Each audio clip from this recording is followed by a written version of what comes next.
عليه ونعوذ بالله من شرور أنفسنا ومن سيئات أعمالنا من يهده الله فلا مضل له ومن يضلل فلا هادي له وأشهد أن لا إله إلا الله وحده لا شريك له وأشهد أن سيدنا ومولانا محمدا عبده ورسوله صلى الله عليه وسلم.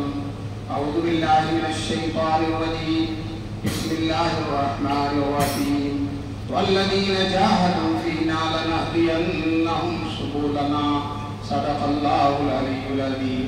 وقال النبي صلى الله عليه وسلم فضل العالم على العابد كفضلي على أدناكم أو كما قال النبي صلى الله عليه وسلم. حضرت اقدس محترم صاحب، حضرات اساتذہ کرام اور طلبہ عزیز، میں محترم صاحب کا شکر گزار ہوں کہ انہوں نے مجھے یہاں حاضر ہونے کا موقع نصیب فرمایا اور اس کی برکت سے اتنے سارے طلبہ سے، بلکہ یہ کہیے کہ اتنے سارے مہمانان رسول سے ملاقات ہو گئی.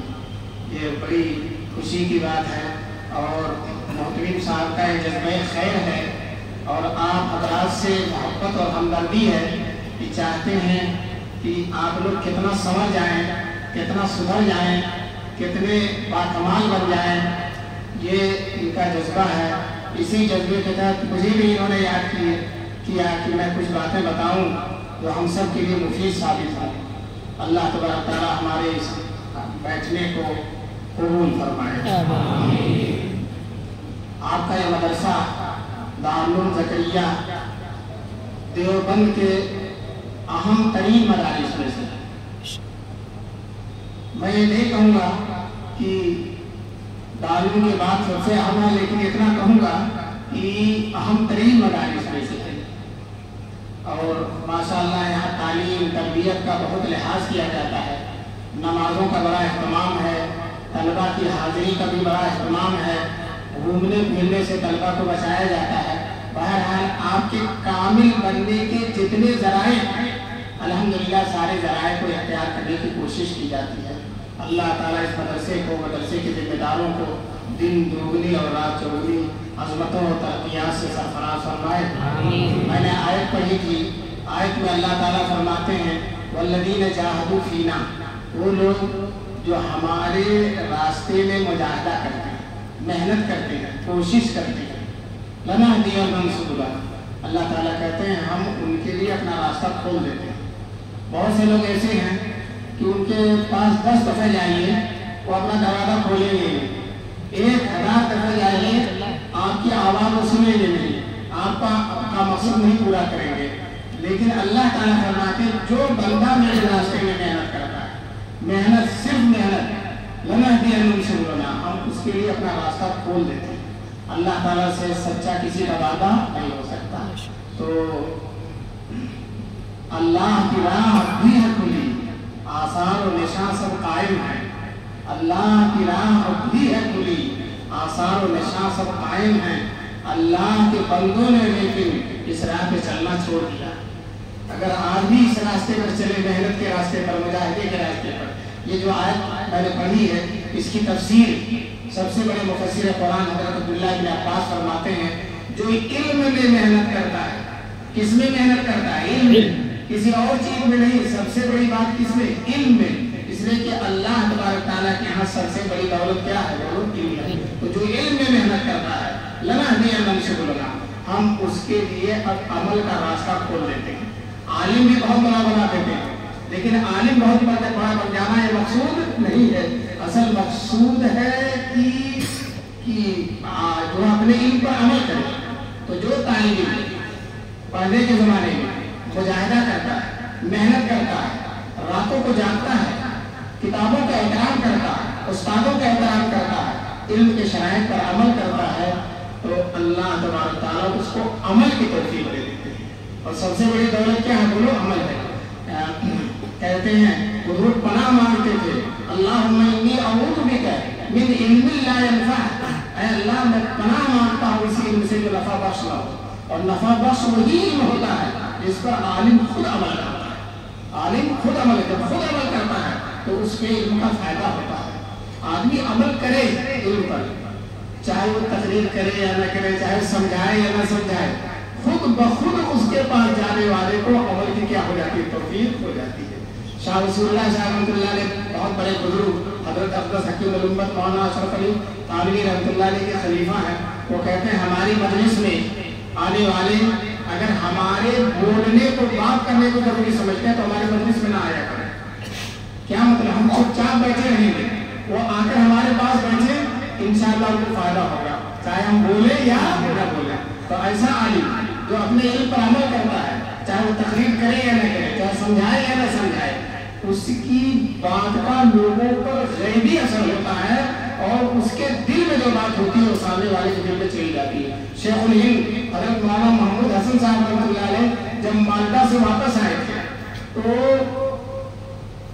ان کے سوانح نگاہ میں لکھا ہے کہ دیوبند اور اطراف دیوبند میں ساری مسجدوں میں نمازی بھر گئے، ساری مسجدیں نمازیوں سے بھر گئی، حالانکہ اگر کسی گاؤں میں گئے نہیں، لیکن ان کے آنے کی برکت سے، ان کے ذات اقدس کی برکت سے اور ان کی نظر توجہ کی برکت سے اور ان کے فیض سے سارے اطراف کے لوگ نمازی بن گئے اور ہر جگہ مسجدیں بھری رہنے لگی۔ تو یہ اللہ والوں کی شان ہوتی ہے جو اپنے علم پر عمل کرتے ہیں، اللہ تبارک تعالیٰ اور ان کو عمل کی بھی توفیق دیتے ہیں، اور جب عمل کی توفیق دیتے ہیں تو اس کا علم نافع ہوتا ہے، پڑھنے والے کے لیے، عالم کے لیے بھی نفع بخش ہوتا ہے اور دوسروں کے لیے بھی نفع بخش ہوتا ہے۔ اس لیے اللہ تعالیٰ ہمارے طلبا کو خود محنت کرنے کی توفیق نصیب فرمائے۔ اور محنت کی 3 شکل ہے: پڑھنے سے پہلے مطالعہ کرنا، پڑھنے سے پہلے مطالعہ کرنا، اور استاد کے سبق کو غور سے سننا اور بعد میں تکرار کرنا۔ 3 چیز ضروری ہے: پڑھنے سے پہلے مطالعہ کرنا اور استاد کے سبق کو غور سے سننا اور پھر اس کی بعد میں کیا کرنا؟ تکرار کرنا۔ تو جب یہ 3 کام کرو گے، میں اتنی محنت کرو گے تو انشاءاللہ اللہ عمل کی توفیق دے دیں گے، اللہ تعالیٰ عمل کی توفیق دے دیں گے۔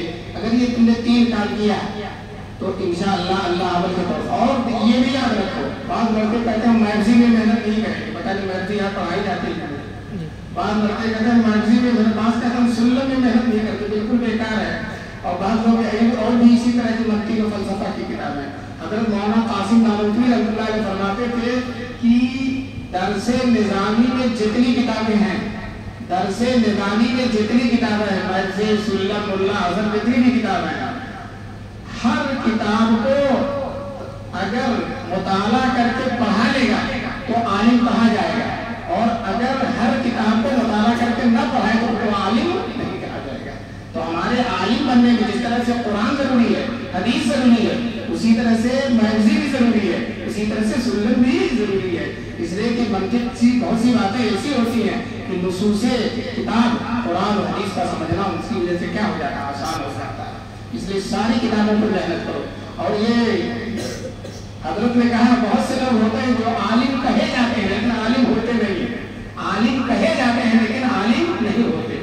اور وہ پھر فرمایا کہ عالم وہی ہوگا جو درس نظامی کی ہر کتاب مطالعہ کرنے پر، مطالعہ تو ضروری ہے، مطالعہ تو ضروری ہے۔ امام بخاری اگر بخاری خود پڑھائیں تو ان کو بھی مطالعہ کرنا پڑے گا، امام بخاری اگر بخاری پڑھائیں تو ان کو خود بھی کیا کرنا پڑے گا۔ بعض اساتذہ مطمئن ہو جاتے ہیں میں 10 سال سے اس کتاب کو پڑھا رہا ہوں، میں کہتا ہوں کہ مصنف بھی اگر اس کتاب کو، اپنی کتاب کو پڑھے تو اس کے لیے مطالعہ کرنا کیا ضروری ہے۔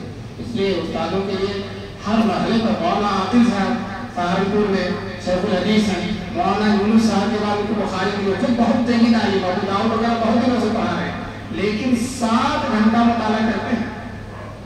جب بخاری ان کو ملی تھی تو 7 گھنٹہ مطالعہ کرتے ہیں۔ بتاؤ اتنا بڑا آدمی وہ 7 گھنٹہ مطالعہ کرے گا تو اور دوسرے علماء کے لیے بھی ضروری ہے، اور طلبا کے لیے مطالعہ تو ایک ایسی چیز ہے جو علماء کے لیے، طلبا کے لیے، محدثین کے لیے، مفسرین کے لیے، ہر ایک کے لیے ضروری ہے۔ چاہے بڑا عالم ہو چاہے چھوٹا عالم ہو، اس کے لیے مطالعہ ضروری ہے۔ تعلیم سے شروع ہوگا اور آخر تک، حتیٰ کہ علامہ انور شاہ کشمیری اتنے بڑے عالم ہیں، کہتے ہیں دارالعلوم دیوبند کا کتب خانہ جلا دیا جائے گا تو اپنی یادداشت سے سب کتابیں لکھوا دیں، اتنا بڑا حافظہ ان کا۔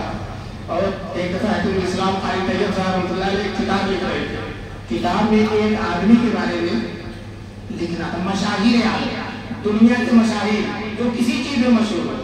بعض لوگ جو ہے جھوٹ بولنے میں مشہور ہو جاتے ہیں، ایسے ہائی فائی جھوٹ بولنے والے ہوتے ہیں کہ بلا جھوٹ کے ان کا لقمہ ہضم نہیں ہوتا، تو ابو الحسن قزاز نام کا کوئی آدمی تھا، اس کی سوانح حیات لکھی تھی ہماری صاحب، دانوں کے کتب خانے کو کھنان ڈالا، کہیں ملا نہیں اس کے بارے میں. تو انہوں نے سوچا چلو چلتے پھرتے کتب خانے کے پاس چلیں.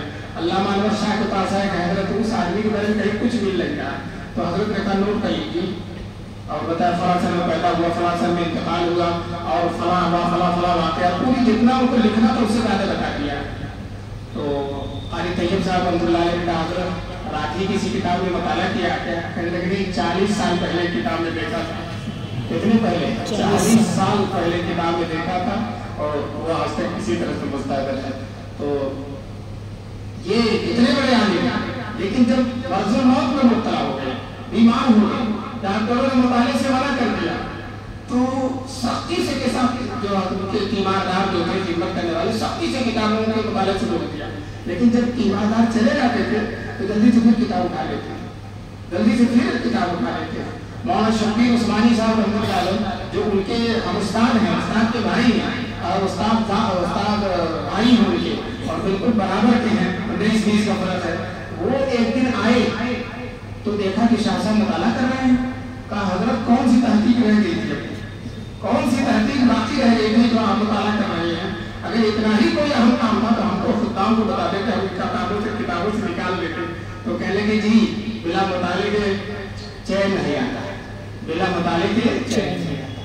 تو مطالعے کے لیے اتنا بے چین ہو جاؤ کہ مطالعے کے بغیر کیا نہ آئے، چین نہ آئے، تو پھر انشاءاللہ علم کے نکھار پیدا ہوگا، کمال پیدا ہوگا. ذہانت وغیرہ سے بہت کم فرق پڑتا ہے، حافظہ مضبوط ہے یا کمزور ہے اس سے کم فرق پڑتا ہے. جو محنت کر لیتا ہے، اللہ نے قرآن کی آیت میں ہی فرمایا نہیں کہا جس کا حافظہ مضبوط ہے، کہا جو بہت صحیح ہے، کہا بلکہ کہا جو بہت زیادہ محنت کرتا ہے.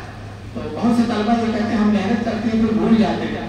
ہم کہتے ہیں جب دماغ میں ایک دفعہ آ گئی ہے تو چاہے بھول جاؤ، وہ اس سے 1000 گنی اچھی ہے جو آئی ہی نہیں تھی دماغ میں، اس لیے کہ موقع پہ یاد آ جائے گا.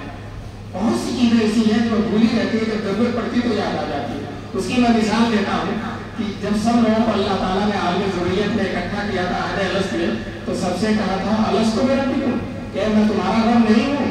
تو ہم سب لوگوں نے کیا کہا تھا؟ یاد کسی کو نہیں ہے، اس میں سے کسی کو یاد نہیں، لیکن سب نے بلا کہا. لیکن جب مرے گا تو یاد آ جائے گا. تو پتا چلا جو چیز پہلے ذہن میں رہتی ہے وہ کبھی نہ کبھی کیا ہوتی، یاد آ جاتی ہے. اس لیے اس سے بالکل مت گھبراؤ کہ مجھے یاد نہیں، پڑھتے چلے جاؤ، چاہے بھولتے جائے، ایک طرف پڑھتے چلے جاؤ، ایک طرف بھولتے چلے جاؤ، پھر بھی تم فائدے سے نفع سے خالی نہیں رہو. اس لیے خوب محنت کرو. جب محنت کرو گے تو انشاءاللہ اللہ تعالیٰ عمل کی کیا دیں گے، توفیق دیں گے. تو بتاؤ وعدہ کرتے ہو نا کہ محنت کرو گے انشاءاللہ. اور تم کو یہ معلوم ہونا چاہیے کہ جس علم میں تم محنت کر رہے ہو اس علم سے بڑی کوئی دولت نہیں، پہلے بھی نہیں تھی، آج بھی نہیں ہے، اور قیامت تک اس سے بڑھ کر کوئی دولت نہیں. آج دیکھو دنیا میں بڑی دولت والے رہے ہیں اور گزر گئے، کوئی نام نہیں جانتا. امام ابو حنیفہ رحمۃ اللہ علیہ کے زمانے میں کتنے بادشاہ تھے کوئی نہیں بتا سکتا، بادشاہ یاد نہیں ہے. لیکن امام ابو حنیفہ جو مرد قلندر کے عالم ربانی تو ساری دنیا کو کیا یاد ہے. شاہ ولی اللہ محدث دہلوی رحمۃ اللہ علیہ کے زمانے میں دلی میں 12 بادشاہ گزرے. کتنے بادشاہ؟ تم 4 کا نام بتاؤ تو تم کو 400 روپئے انعام دے دو، کوئی نہیں جانتا. لیکن شاہ ولی اللہ کو ساری دنیا جانتی ہے.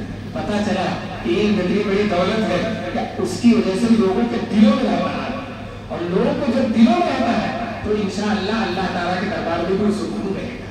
جب تک اللہ کے ہم مقبول نہیں ہوتا تب تک لوگوں کے دلوں میں مقام بناتا نہیں. تو وہ اللہ کے ہم مقبول تھے، اس کی دلیل ہے کہ دلوں میں ان کا کیا بنا ہوا، مقام بنا ہوا. چنانچہ جو ہے یہ بادشاہوں کو بھی دولت حاصل نہیں ہے. علم کو دولت کو کوئی چوری کر سکتا ہے. گورنمنٹ GST لے لے گی، تم کماؤ گے تو اس کا کیا لے لے گی؟ بولے GST لے لے گی، ٹیکس لے لے گی. اور علم جتنا بھی کماؤ گے کوئی ٹیکس لینے کے لیے تیار نہیں ہے. اور اس کو جتنا دو گے اتنا بڑھتا رہے گا، جتنا دو گے اتنا بڑھتا رہے گا، جتنا دو گے اتنا بڑھتا رہے گا.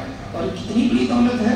یہی شاہ ولی اللہ جن کا میں نے نام لیا ابھی تمہارے سامنے، ان کے بیٹے ہیں شاہ عبدالعزیز محدث دہلوی رحمۃ اللہ علیہ. ہمارے سارے علماء دیوبند ان کے شاگرد ہیں. مولانا قاسم نانوتوی رحمۃ اللہ علیہ کے استاد ہیں شاہ عبدالغنی، اور شاہ عبدالغنی کے استاد ہیں شاہ اسحاق، اور شاہ اسحاق کے استاد ہیں شاہ عبدالعزیز. تو ہمارے سارے علماء دیوبند کا جو بلیا و ماوا ہے سب کی سند وہی جا کر پہنچتی ہے. شاہ عبدالعزیز فارسی کا ایک شعر پڑھا کرتے تھے. طلبہ اگرچہ فارسی نہیں پڑھتے ہیں اور دورے تک پہنچتے پہنچتے بھول جاتے ہیں، لیکن شعر تو سن لو، چاہے سمجھو چاہے نہ سمجھو، دعا کرتے ہیں شعر پڑھتے ہیں، روحے قدرم شاہ، روحے قدرم شاہ، میرے باپ کی روح خوش ہو جائے۔ اپنے ابا کو دعا دیتے ہیں، ان کے باپ شاہ ولی اللہ اپنے ابا کو کیا دو، روحے قدرم شاہ کی فرمود پر استاد، میرے باپ کی روح خوش ہو جائے کہ انہوں نے استاد سے کہا تھا، میرے استاد سے، فرزند میرا عشق لے آمود دیا ہے، میرے بیٹے کو صرف عشق سکھاؤ، عشق الہی یعنی کتاب و سنت سکھاؤ، قرآن و حدیث سے سکھاؤ، تفسیر سکھاؤ، اور دیگر یہ سب کسی چیز کے سکھانے کی ضرورت نہیں ہے، نہ کمپیوٹر سکھانے کی ضرورت ہے، نہ انگریزی سکھانے کی ضرورت ہے، اس لیے کمپیوٹر سیکھ لو گے تو ایسا ہی جیسے سائیکل سیکھ لیا۔ آج کل کمپیوٹر سے کرتے ہیں، کام کرتے ہیں، دلی میں نوکری ملتی ہے اور 10,000 یا 12,000 تنخواہ ملتی ہے، کتنی ملتی ہے؟ 12,000 تنخواہ ملتی ہے، اور 5,000 مکان کا کرایہ ہوتا ہے، اور 4,000 کھانے میں، اب ذرا حساب لگاؤ کتنا بچتا ہے، اور تم کسی مطلب میں اگر پڑھو گے اور 5,000 تنخواہ ہوگی تو مہینے کے آخر میں تمہاری جیب میں 10,000 ہوگا، 10,000 بچے گا، 5,000 میں سے کتنا بچے گا؟ 10,000 بچے گا۔ اللہ برکتیں دیتے ہیں، اللہ برکتیں دیتے ہیں۔ نظام الدین اولیاء رحمۃ اللہ علیہ کہیں نہیں کماتے تھے، اور ان کا دسترخوان اتنا بڑا تھا، اتنا بڑا تھا، اتنا بڑا تھا کہ ہزاروں آدمی ان کے دسترخوان پر روزانہ کھاتے تھے۔ علم کی برکت ہے، علم سے دیتا ہی اللہ تعالیٰ دیتا ہے۔ چنانچہ قطب الدین مبارک شاہ خلجی بادشاہ تھا، اس سے کسی نے جا کے شکایت کیا کہ نظام الدین اولیاء کا دسترخوان تم سے بڑا ہوتا، تم بادشاہ اور ان کا دسترخوان تم سے بڑا ہوتا۔ تو نظام الدین اولیاء رحمۃ اللہ علیہ بادشاہ نے کہا ان کو ملتا کہاں سے اتنا؟ بادشاہ تو مادیت دیتا ہے، اتنا ملتا کہاں؟ تو لوگوں نے کہا تیرے وزیر، تیرے نوکر چاکر، تیرے درباری لے جاتا ہے، ہدیہ دیتے ہیں، مجھے وزیر ہوتے ہیں ان کو ہدیہ دیتے ہیں، اسی سے ان کا دسترخوان چلتا ہے۔ تو اس نے بادشاہ نے اعلان کر دیا میرا کوئی درباری ان کے یہاں نہ جائے، کوئی ملازم ان کے یہاں نہ جائے، اور میں ان کو ہدیہ دے دیکھتا ہوں ان کا دسترخوان کیسے چلتا ہے۔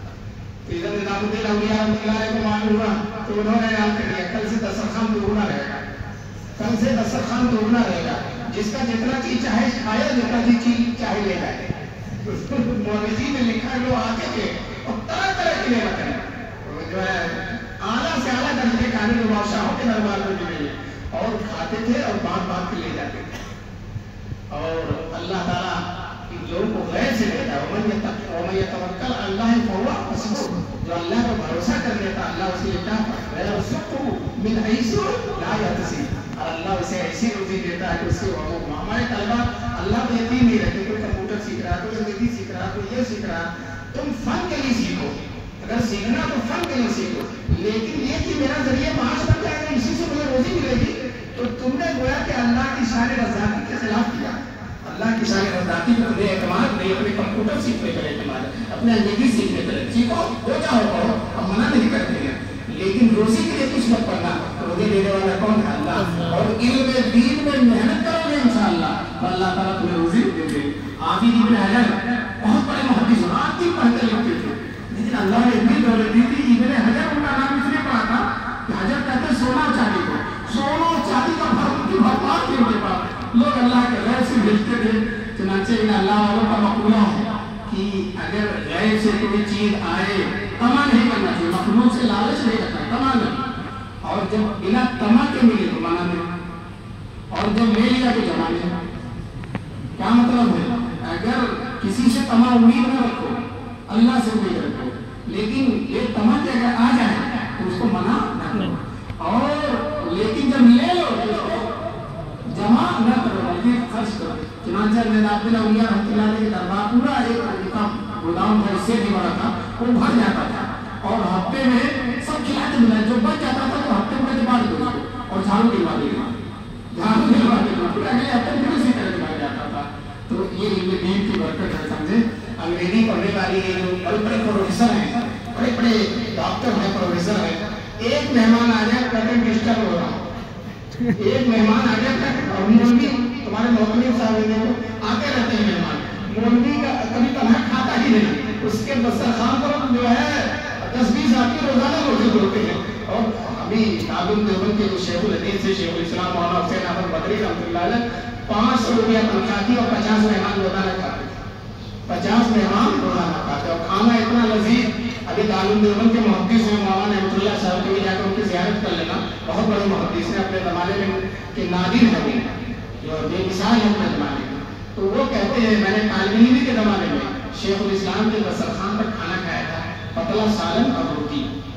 کہتے ہیں کہ اس کے بعد بادشاہوں کی بھی دعوت کھائی اور وزیروں کی، نوابوں کی دعوت کھائی، لیکن اس مرد قلندر کے دسترخوان پہ جو لذت تھی وہ کہیں نہیں تھی.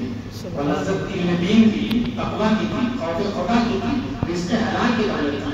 تو جب اللہ تعالیٰ تم کو علم کے راستے سے رزق حلال کی دولت دیا ہے تو ادھر ادھر کمپیوٹر کی دولت کیوں حاصل کرنا چاہتے ہو؟ اس لیے کمپیوٹر سیکھو گے، کسی کی کتاب لکھوا ہے آپ نے غلطیوں سے لکھی، غلط محنت سے لکھی، کئی دفعہ کٹواتا ہے پھر لکھواتا ہے.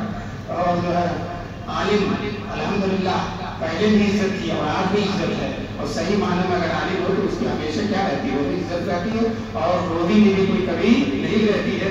کر کے تم دیکھ لو. بہرحال کیا فرماتے تھے شاہ بن ندیم کا شعر کا تھا، روح ہے میرا شاہ، میرے باپ کی روح خوش ہو جائے کہ فرمود کو استاد کہ مکتب میں لا کر استاد کو کہہ دیا کہ میرے بیٹے کو عشق الہی سکھاؤ، قرآن و حدیث سکھاؤ اور دیگر حدیث، اور کسی چیز کی ضرورت نہیں. تو بتاؤ تم نے تو وعدہ کر لیا کہ انشاءاللہ پڑھنے میں محنت کریں گے، اور جب محنت کرو گے تو اللہ کا وعدہ، میرا نہیں اللہ کا وعدہ، ہم راستہ کھول دیں گے. اور جب اللہ راستہ کھولیں گے تو ایسا راستہ ہوگا اس سے بہتر کوئی راستہ نہیں ہو سکتا. اور دوسرا کوئی راستہ کھولے گا تو بند ہو سکتا ہے، لیکن اللہ کے کھولے ہوئے راستے کو کوئی بند نہیں کر سکتا. عالم جتنا بڈھا ہوتا اتنا نورانی ہوتا چلا جاتا. سرکاری ملازمت کو دیکھو کھانسنے کا بھی ڈھنگ نہیں رہتا، آخر میں اتنا کمزور ملبوس سے ہو جاتے ہیں. اور محلی آخر تک نورانی. ہم نے مفتی محمود صاحب رحمۃ اللہ علیہ نے دیکھا اب چل نہیں پائے اور چہرہ کی نورانی، چہرہ کی نورانی. حضرت تھانوی رحمۃ اللہ علیہ کے بارے میں بڑھاپے میں خواجہ عزیز الحسن جو ان کے خلیفہ ہم کہتے ہیں چمکتا ہے چہرہ، دمکتی ہیں آنکھیں، چمکتا ہے چہرہ، دمکتی ہیں آنکھیں، بڑھاپے میں بھی جانے جاؤ گا، بڑھاپے میں بھی جانے جاؤ گا. تو بڑھاپے میں بھی ماشاءاللہ رونق رہتی ہے. اسی راستے میں رہو، پڑھنا پڑھو پڑھاؤ، انشاءاللہ زندگی کی رونقوں سے آؤ. ڈاکٹر اگر بن جاؤ گے مصیبت، 12 بجے رات تک جاگنا پڑے گا. ڈاکٹر کون نام ہے؟ بہت مشہور ارے ہاں ٹھیک ہے بیچارہ 1-2 بجے جاگتا صبح ہی مل جاتا اور پھر جاگنے کا کوئی فائدہ بھی نہیں کرو گا. تو صرف اس دنیا کی اللہ کھاتا ہو اتنا ہی ہوگا جتنا تم کھاتے ہو. بلکہ ماشاءاللہ تمہارے مدرسے میں تو مولوی صاحب کھانا بڑا اچھا دیتے ہیں. ہفتے میں ایک دن بریانی ملتی ہے، اس کے بعد بریانی ملتی بھی ہوگی کہ ٹھنڈی ہو جاتی ہوگی تب کھانے کا موقع ملتا ہے. ابھی تو گرم گرم کھا رہے ہو تو کیا فائدہ اس محنت سے جس سے ہم دنیا کا بھی آخرت کو کچھ ملنے والا ملے اور مال اور خلافت میں نصیب. لیکن علم دین میں محنت کرو اور انشاءاللہ اللہ تعالیٰ بہت نوازیں گے. اور علم دین کی اہمیت سمجھو، یہ سمجھو کہ دنیا میں اس سے بڑھ کر کوئی دولت نہیں. اگر یہ نہیں سمجھو گے تو لاکھ پڑھ ڈالو گے تمہارا کوئی فائدہ نہیں ہوگا. سب سے پہلے تمہارے دل میں علم کی کیا ہونا چاہیے؟ عظمت ہونا چاہیے. حضور فرماتے فضل العالم علی العالم کفضلی عالم کی فضیلت عابد پر، عام لوگوں کو نہیں بلکہ کس پر؟ عابد پر. جیسے میری فضیلت تمہارے معمولی آدمی پر ہوتی ہے اسی طرح سے عالم کی فضیلت ہے. یہ 1400 سال پہلے حضور نے فرمایا جو قیامت تک مسلم رہے گا اس دنیا میں. جس طرح سے ہمارے حضور کو سب سے زیادہ فضیلت ہے تو اس کے بعد ہمارے حضور کا جو علمی جانشین ہوگا اسی کو سب سے زیادہ فضیلت ہوگی، اس کے علاوہ کسی کو فضیلت. بہرحال میں نے چند باتیں آپ کے سامنے رکھی ہیں. اللہ تعالیٰ مجھے بھی اور سب لوگوں کو عمل کرنے کی توفیق دے. محنت کرو گے ہمارے استاد حضرت مولانا عبدالحق صاحب رحمۃ اللہ علیہ تو وہ جب دارالعلوم دیوبند میں ان کا تقرر ہوا تو اپنے استاد سے ملنے گئے. استاد نے کہا کہ 2 نصیحت کرتا ہوں. ان کے استاد نے کہا 2 نصیحت کرتا ہوں. ایک سبق میں ٹائم سے جانا، سبق پڑھانے ٹائم سے جانا، اور نماز میں بھی ٹائم سے جانا. نماز میں بھی ٹائم سے جانا، تکبیر اولیٰ چھوٹنے نہ پائے. نماز میں ٹائم سے جانا اور سبق میں ٹائم سے جانا. تو ماشاءاللہ تمہارے مدرسے میں تو بڑا اہتمام ہوتا ہے. جو ٹائم سے صبح نہیں آتا تو دروازہ بند کر دیا جاتا ہے، دروازہ بند کر دیا جاتا ہے. تو یاد رکھو اگر مسجد میں ٹائم سے نہیں جاؤ گے تو چاہے محرم صاحب دروازہ نہ بند کرے فرشتے تو دروازہ بند نہیں کر دیں گے. چنانچہ جمعے والی حدیث میں آتا ہے جو سب سے پہلے آتا ہے اس کو اونٹ کا ثواب ملتا ہے، اور جو اس کے بعد میں آتا ہے گائے کا ثواب ملتا ہے، اور اس کے بعد میں بکری کا ثواب ملتا ہے، اس کے بعد میں جو آتا ہے مرغی کا ثواب ملتا ہے، اور اس کے بعد میں جو آتا ہے انڈے کا ثواب ملتا ہے، اور اس کے بعد فرشتے رجسٹر بند کر دیتے ہیں. فرشتے رجسٹر بند کر دینے کا مطلب مدرسے کا دروازہ بند. رجسٹر بند ہونے کا مطلب کیا ہوا؟ مدرسے کا دروازہ بند ہوا. اس لیے نمازوں کا بھی اہتمام کرو. ہمارے علماء دیوبند کتنے نمازی تھے؟ مولانا قاسم نانوتوی رحمۃ اللہ علیہ 45 منٹ پہلے سے نماز کی تیاری شروع کر دیتے تھے. 45 منٹ پہلے سے. بتاؤ ایسے آدمی کی تکبیر اولیٰ چھوٹے تھی؟ مولانا رشید احمد گنگوہی جو حضرت نانوتوی کے ساتھی ہیں اور دیوبند کے روح رواں ہیں اور دیوبند کے بانیوں میں سے ہیں اور بہت دنوں تک دارالعلوم دیوبند کے سرپرست تھے. جب دارالعلوم دیوبند میں کوئی اختلاف ہوتا، کوئی بات ہوتی تو بیگانی بھیج دی جاتی کہ ہم گنگوہی چلے جاتے تھے اور آئے اور 5 منٹ میں سارے اختلافات ختم. سارے اختلافات ان کی بات ہم لوگ مان لیتے تھے. تو ایک دفعہ دارالعلوم دیوبند میں دستار بندی کا جلسہ تھا. حضرت گنگوہی کو بلایا گیا پگڑی باندھنے کے لیے. تو حضرت نماز اس وقت جو ہے مسجد قدیم بھی نہیں تھی اور مسجد رشید بھی نہیں تھی، صرف چھتے کی مسجد تھی. تو حضرت اپنے کمرے سے چھتے کی مسجد میں گئے بالکل نماز سے پہلے. لیکن راستے میں دیہاتیوں نے اتنا مسافہ کیا، اتنا مسافہ بھیڑ لگا لیا کہ حضرت جب پہنچے ہیں مسجد میں تو مولانا یعقوب صاحب نماز شروع کر چکے تھے، تکبیر اولیٰ فرض ہو گئی تھی. تو حضرت گنگوہی کو بہت افسوس ہوا، کہنے ہیں 27 سال کے بعد آج تکبیر اولیٰ فرض ہوئی. کتنے سال کے بعد؟ 27 سال کے بعد. تو طلبہ آپ کے اکابر ہیں جن کا آپ نام لیتے ہیں تو آپ ان کے نقشے قدم پر چلیے اور پڑھنے کے بعد جس طرح سے پڑھنے میں محنت کیجیے اسی طرح سے کس چیز میں محنت کیجیے؟ نماز میں. نمازوں کا اہتمام کیجیے. حضرت عمر رضی اللہ تعالیٰ نے اپنے گورنروں کو خط لکھا تھا. گورنر کو یہ لکھا جاتا ہے اس کو پکڑو، چور کو پکڑو، لیکن گورنر کو خط لکھ رہے ہیں کہ ان من اہم الامور تمہارے معاملات میں سب سے زیادہ میرے نزدیک اہم نماز ہے، سب سے زیادہ اہم نماز ہے. اور فرمایا فمن زیّعہا فہو لما سواہا اضاع.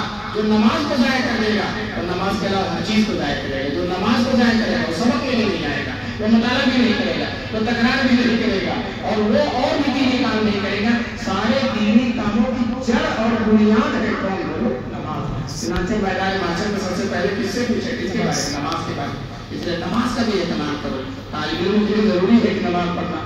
ایک طالب علم آیا دارالعلوم دیوبند میں اور منطقیوں کے مدرسے سے آیا تو وہاں نماز نہیں پڑھی جاتی تھی. اب جب تعلیم میں آیا تو یہاں ہر وقت نماز، 5 وقت کی نماز. تو ایک دن کہنے لگا کہ اللہ تعالیٰ نے 50 وقت کی نمازیں 5 کر دی تھی لیکن تعلیم میں 50 ہی پڑھی ہے. جب دیکھو اذان ہوتی ہے، جب دیکھو وہ 5 اس کو کیا لگ رہا تھا؟ وہ 50 لگ رہا تھا. حالانکہ اللہ نے فرمایا ہے کہ جو ہے 5 کا ثواب تم کو ملے گا 50 نمازوں کا. لیکن وہ 5 نمازیں پڑھنا اس کے لیے کتنا ہوتا؟ 50 نمازیں پڑھنا. تو نماز کو کبھی اپنے لیے بوجھ نہ بناؤ. وَإِنَّهَا لَكَبِيرَةٌ إِلَّا عَلَى الْخَاشِعِينَ. نماز گران ہے، شاق گزرتی ہے، مشکل گزرتی ہے، مگر وہ لوگ جن کا دل اللہ کی طرف لگا ہوتا ہے تو ان کا دل کس میں لگا ہوا ہے؟ نماز میں بھی لگا ہوتا ہے. تو نماز کا بھی اہتمام کرو، پڑھنے میں محنت کرو، علم دین کی عظمت تمہارے پیش نظر ہو اور وضع قطع صحیح رکھے.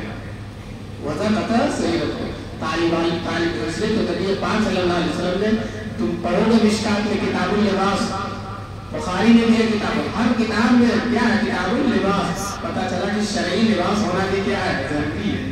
اور جو ہے شرعی لباس ایسا ہی لباس ہونا چاہیے کہ جو جسم کے لیے ساتن پورے جسم کو چھپانے والا ہے.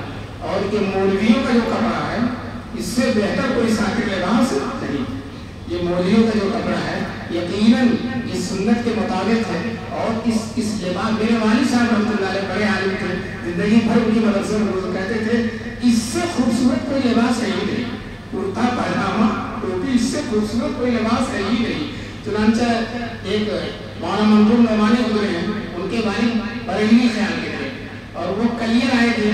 تو کہا کہ جب کلیئر آئے تو میرا بیٹا دیوبند میں پڑھتا، چلو بیٹے سے بھی مل لیں. تو بیٹے سے ملنے دیوبند آئے.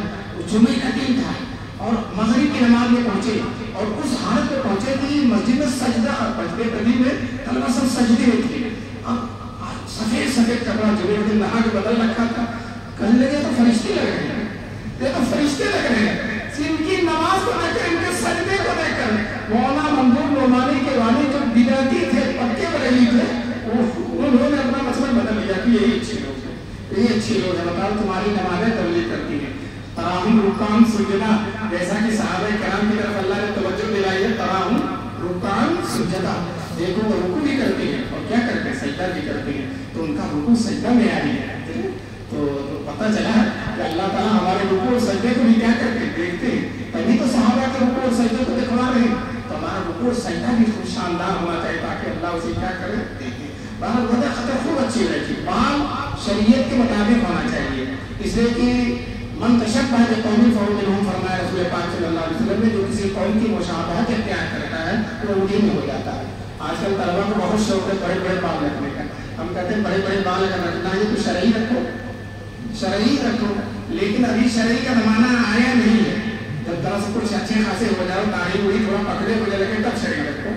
ابھی تو تم یہی بات چلاؤ جو عام طور پر چلتا ہے کہ حضرت علی نے فرمایا تم سما آدائی تو راسی، تم سما آدائی تو راسی، میں نے تو اپنے شر کے ساتھ دشمنی کر لی ہے، یعنی بار بار بال کو کٹواتا ہوں، بار بار بال کو کٹواتا ہوں، تو تم سنت عمل آدھی برابر کرو، اور جب بوڑھے ہو جاؤ گے، بزرگ ہو جاؤ گے، لاٹھی لے کے چلنے لگو گے، تو پھر اس کے بعد انشاءاللہ شرعی بال بھی رکھنے ہم سے منع نہیں کرتے، لیکن ابھی تو بہت لڑکے بہانہ بناتے ہیں، وہ شرعی ہے، مدرسے میں ٹوپی میں چھپائے رکھتے کہتے شرعی، اور باہر نکل کے تو پورا شرعی بنا دیتے ہیں۔ تو ہم اس جرحی کو ختم کرنا چاہتے ہیں کہ بال بالکل شرعی رکھو۔ بہت بڑے محدث گزرے ہیں ان کے زمانے میں، بلکہ ان کے بعد ان سے بڑا کوئی محدث نہیں پیدا ہوا، مولانا عبد الرحمن اعظمی، محدث مولوی، بہت بڑے محدث، میں ان کی خدمت میں بیٹھا ہوا تھا، ایک صاحب آئے اور بڑے بڑے بال تھے اور داڑھی چھوٹی چھوٹی تھی، غیر شرعی انداز کے، تو مولانا عبد الرحمن اعظمی سے کہنے لگے کہ میں لکھنؤ جا رہا ہوں، آپ کو علی میاں سے کچھ کہنا تو میں کہہ دوں گا، علی میاں کو پیغام دینا تو مولانا کا مجھے کوئی پیغام نہیں دینا چاہیے، مجھے کوئی بہت بڑے روحی تھے، بڑے جلالی تھے، کوئی پیغام نہیں، وہ چلے گئے تو کہنے لگے ان کی وجہ قدر دیکھو، میں ان کو اپنا قاصد بناؤں گا، ان کی وجہ قدر دیکھو، میں ان کو اپنا قاصد بناؤں گا۔ تو جب ایسے خراب وضع قطع والے آدمی کو مولانا عبد الرحمن اپنا قاصد نہیں بنا سکتے تو رسول پاک اپنا وارث کیسے بنا سکتے؟ حضور اس کو اپنا وارث نہیں سمجھیں گے، حضور کے جب وارث بن گئے ہو تو کہتے ہیں حضور کے طریقے میں چلو، حضور کے لباس، حضور کے چہرے جیسا چہرہ بناؤ، حضور کی شکل جیسی شکل بناؤ، لباس جیسا لباس بناؤ، بال جیسا بال بناؤ، حضور صلی اللہ علیہ وسلم کی سنتوں پر عمل کرو، تب جا کر نبی پاک صلی اللہ علیہ وسلم کے کیا بنو گے؟ بولو جانشین بنو گے۔ تو بہرحال میں بھی بہت زیادہ فرصت میں نہیں ہوں، اور یہاں بھی وقت ہو گیا، محترم صاحب سے جو میں نے وقت دیا تھا الحمدللہ وہ وقت پورا ہو گیا، 11 بجے میں 5 منٹ پہلے میں بند کر دوں گا، یہ میں نے کہا تھا انہوں سے۔ اچھا چلیے 11 بج جائے گا انشاءاللہ، دعا ہوتے ہوتے کہ 11 ہی بج جائے گا۔ اصل میں تم نے اپنی پڑھائی چھوڑی ہے نا، سبق بھی ہونا تو اسی کیس میں بیٹھ گئے، یہ تمہاری محبت کی دلیل ہے، اور تمہاری برکت اور توجہ سے جو باتیں ہو رہی ہیں اللہ تعالیٰ اس سے قبول فرمائے۔ ایک بات ہے کہ ان کی عظمت کو جاننا اور یہ سمجھنا کہ اس سے بڑی کوئی دولت نہیں ہے، اور دوسری بات جو ہے محنت کرنا ہے نا، اور جو علم سیکھا اس پر عمل کرنا، اور تیسرے نمازوں کا بہت زیادہ اہتمام، نماز اور علم میں جو ہے، نماز اور علم میں کیا جو ہے، اس لیے جو نماز میں کچا رہے گا وہ علم میں بھی کہیں گے رہے کچا۔ اور میرے والد صاحب رحمۃ اللہ علیہ کہتے تھے جو طلبہ طالب علم کے زمانے میں نماز کے پابند نہیں ہوتے، شیخ الحدیث بھی ہو جائیں گے تو نماز کے پابند نہیں ہوتے، وہ شیخ الحدیث بھی ہو جائیں گے تو نماز، یہی پابندی کا زمانہ ہے۔ ابھی وہی مولانا رحمۃ اللہ جن کا میں نے نام لیا 90 سال سے کم کے نہیں ہوں گے، زیادہ ہی ہوں گے، اور پیر لڑکھڑاتا ہے، لیکن دیکھو تو مسجد میں چلے آ رہے ہیں، پیر لڑکھڑا رہا آج نظرہ ہوا نہیں جائیں گے مسجد میں، آج سر میں درد ہے مسجد میں نہیں جائیں گے، تو نہیں، مسجد میں تو ہم حال میں جانا چاہتے ہیں۔ حضرت عمر ہوتے تو پٹائی کرتے جو لوگ مسجد میں تھے، نماز کے بعد ایک نظر دیکھ لیتے تھے، دیکھا کہ ایک صحابی نہیں موجود ہے، کہا وہ فلاں کہاں ہے؟ کہا اللہ کے رسول تو آئے نہیں ہے۔ اب حضرت عمر نکلے تو ان کی اماں نظر آئی، وہ یہ سی کہا تمہارا بیٹا مسجد میں نہیں آیا؟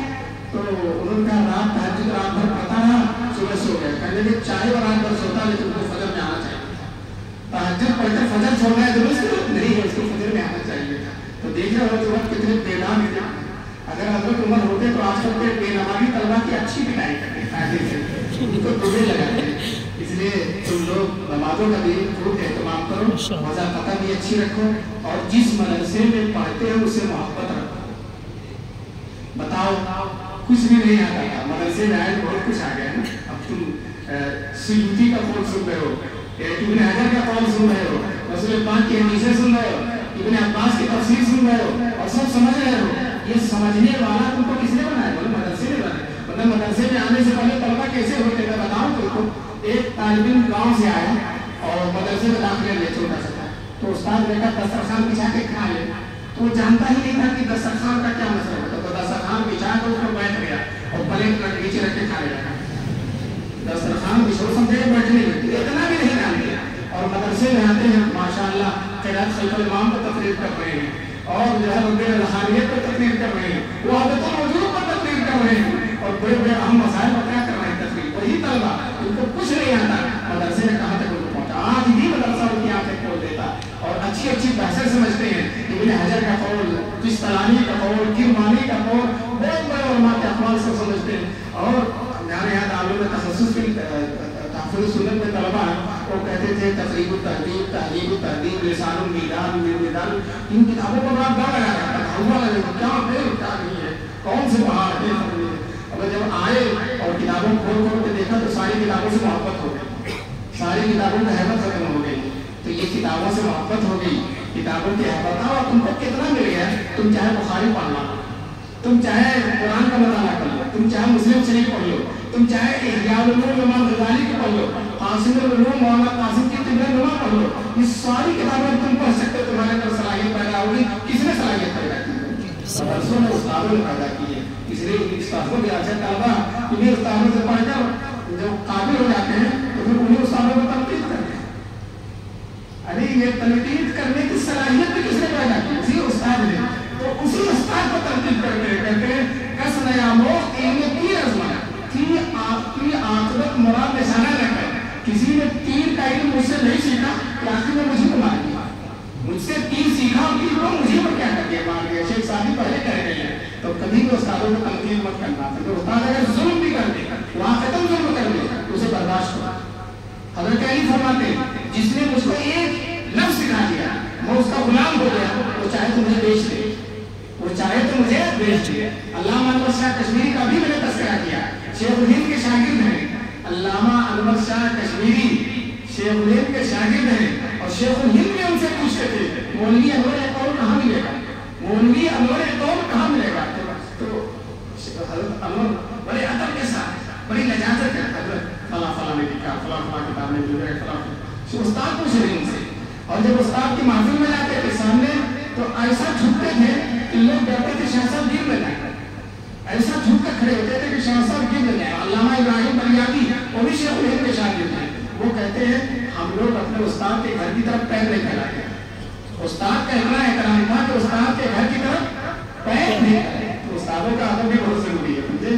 وہ ہمارے استاد اگرچہ امام غزالی نہیں ہے, انور شاہ کشمیری نہیں ہے, مولانا فضل الدین نہیں ہے, لیکن یہ جو ہے یہی ہمارے لیے سب کچھ ہے, یہی ہمارے لیے غزالی اور ناظم ہے.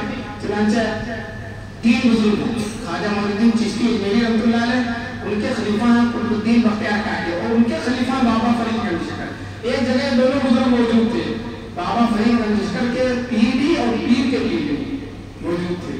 تو یہ اپنے پیر کی بلندابے لے کے خدمت کر لے, تو انہوں نے کہا حضرت کی کرو, ارے میرے پیر کی کرو, وہ بھی نہیں سوئی حضرت کی کرنے لگے. پھر تھوڑے ہی دیر کے بعد اٹھ کر آ گئے اور اپنے پیر ہی کی خدمت کرنے لگے. کہنے لگے دل تو یہاں لگ رہا ہے, دل تو یہاں لگ رہا ہے, کیوں ہم نے ان سے فائدہ اٹھایا ہے, ان سے فائدہ, تو ہمارے تو سب کچھ یہ نہیں ہے.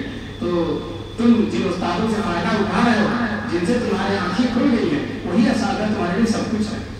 سمجھو گے ان کو سب کچھ انشاءاللہ. تو جب تم سب کچھ سمجھو گے تو انشاءاللہ تم بہت کچھ بن جاؤ گے. جب ان کو سب کچھ سمجھو گے تو تم بہت کچھ بن جاؤ گے. وہ ہم پہ چھا گئے, میں زمانے پہ چھا گیا, وہ مجھ پہ چھا گئے, میں زمانے پہ, میرے اساتذہ مجھ پر چھا گئے اور میں زمانے پہ چھا گیا. یہ شعر تو اصل میں عشق الہی میں ہے کہ اللہ تعالیٰ مجھ پر چھا گئے اور میں زمانے پہ چھا گیا. ایک جگہ تذکرہ ہو رہا تھا شیخ الاسلام کی مقبولیت کا, ایک بڑے عالم تھے مولانا اجاز صاحب, انہوں نے یہی شیخ الاسلام کے بارے میں پڑھا تھا. وہ مجھ پہ چھا گئے, میں زمانے پہ چھا گیا, وہ مجھ پہ چھا گئے, میں زمانے پہ چھا گیا. اللہ تبارک تعالیٰ تمہیں بھی اپنے زمانے میں کسی نہ کسی لائق بنائے, انہوں نے دین کی برکتوں سے محروف فرمائے. اور اس مدرسے سے اور اساتذہ سے محبت کرو. جب بھی جاؤ مدرسے سے جاؤ, اپنے اساتذہ کے لیے, معتمین صاحب کے لیے دعا کرتے ہو. زندگی بھر اور تمہارے لیے لازم ہو گیا, کیا کرنا, بڑو دعا کرنا. جیسے